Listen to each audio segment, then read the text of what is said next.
Assalamualaikum warahmatullahi wabarakatuh. Alhamdulillah, alhamdulillahilladzi amarna an na'kula wa nasraba halalan thayyiba. Ashhadu an la ilaha illa wahdahu la syarikalah, lahul mulku wa lahul hamdu yuhyi wa yumiitu wa huwa ala kulli syai'in qadir. Wa asyhadu anna Muhammadan abduhu wa rasuluhul karim. Allahumma salli wa sallim ala sayyidina Muhammad wa ala alihi wa ashabihi ajma'in. Amma ba'du. Fa ya ibadallah, ittaqullah haqqa tuqatih wa la tamutunna illa wa antum muslimun. Kaum muslimin jamaah Jumat yang mulia, pada hari ini khatib akan menyampaikan khutbah dengan tema hidup sehat cara Rasulullah. Ketika kita menelaah peri kehidupan Rasulullah Sallallahu Alaihi Wasallam, yang sangat banyak yang bisa diteladani, kehidupan beliau bagi umatnya merupakan suri tauladan yang baik. Hal ini dinyatakan oleh Allah dalam firman-Nya. Bismillahirrahmanirrahim. Laqad kana lakum fi Rasulillahi uswatun hasanatun liman kana yarjullaha wal yawmil akhir wa dzakarallaha katsira.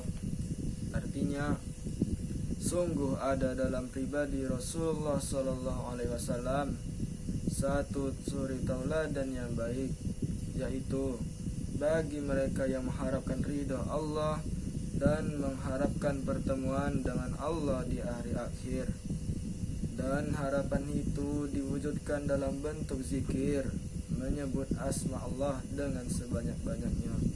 Quran Surah Al-Ahzab ayat 21. Pribadi Rasulullah Sallallahu Alaihi Wasallam penuh dengan tauladan, dan kita bisa meniru kepribadian beliau. Mengapa demikian? Karena Rasulullah adalah manusia biasa seperti kita, sehingga apa yang diperbuat oleh beliau kita bisa mempraktekkannya. Hal ini juga dinyatakan Allah dalam firman-Nya yang lain. Bismillahirrahmanirrahim. Qul innama ana basyarum mislukum yuha ila annama ilahukum ilahu wahid. Annama ilahukum ilahu wahidun faman kana yarju liqa'a rabbih falyamal amalan salihan wa la yusrik bi ibadati rabbih ahada.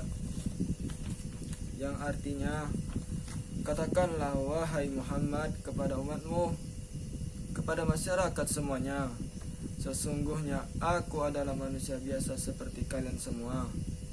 Hanya bedanya aku mendapat wahyu. Sesungguhnya Tuhan kalian adalah Tuhan yang Esa. Siapa saja yang ingin bertemu dengan Tuhan yang nanti di surga, maka beramallah dengan amal soleh, dan jangan sekali-kali musyrik dalam beribadah kepada Allah. Quran Surah Al-Kahfi ayat 110. Rasulullah Sallallahu Alaihi Wasallam memang manusia biasa, manusia seperti kita juga. Kalau kita dicubit merasa sakit, Rasulullah pun demikian. Kalau tidak makan, kita merasa lapar. Demikian juga halnya dengan Rasulullah Sallallahu Alaihi Wasallam. Begitu seterusnya.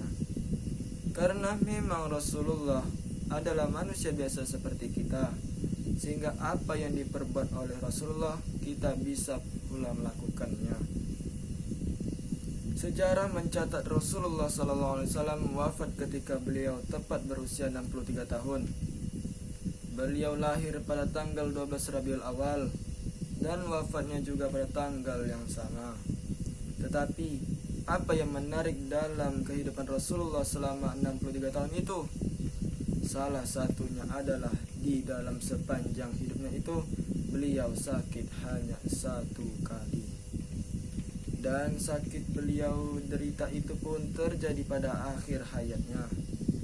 Dalam suatu riwayat dikatakan, karena memang beliau berkehendak demikian, yaitu beliau tidak ingin wafat dalam keadaan mendadak.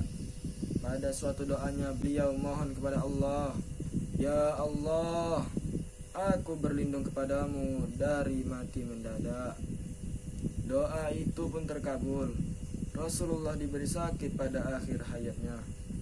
Selama 63 tahun hidup, Rasulullah sakit hanya sekali.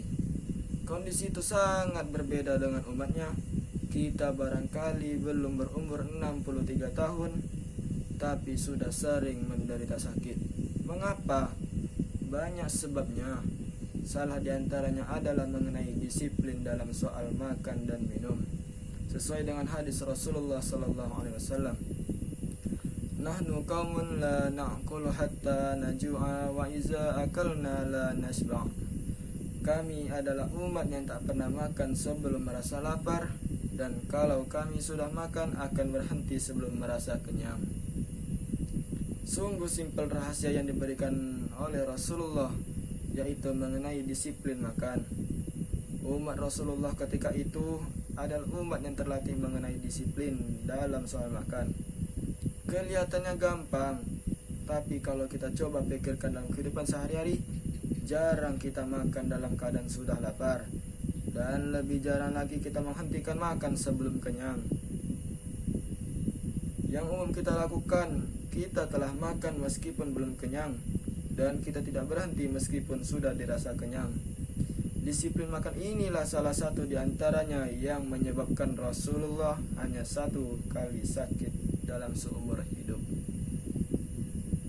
Kaum muslimin jamaat Jumat yang mulia, faktor-faktor lain yang dengan sendirinya ada dan lebih menonjol, yaitu Rasulullah adalah seorang pribadi yang senantiasa bersih. Bersih jasmaninya, bersih pakaiannya, bersih lingkungannya, dan lebih-lebih bersih pribadinya.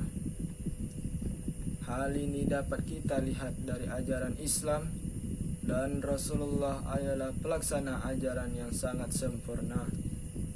Allah berfirman, "Bismillahirrahmanirrahim. Innallaha yuhibbut tawwabina wa yuhibbul mutatahhirin." Artinya, sesungguhnya Allah sangat menyukai orang yang suka bertaubat dan juga sangat menyukai orang-orang yang bersih. Quran Surah Al-Baqarah ayat 222. Kemudian faktor lain yang senantiasa dikerjakan Rasulullah, yaitu bangun pagi. Rasulullah tidak pernah bangun siang karena ada sholat di waktu fajar, yaitu sholat subuh.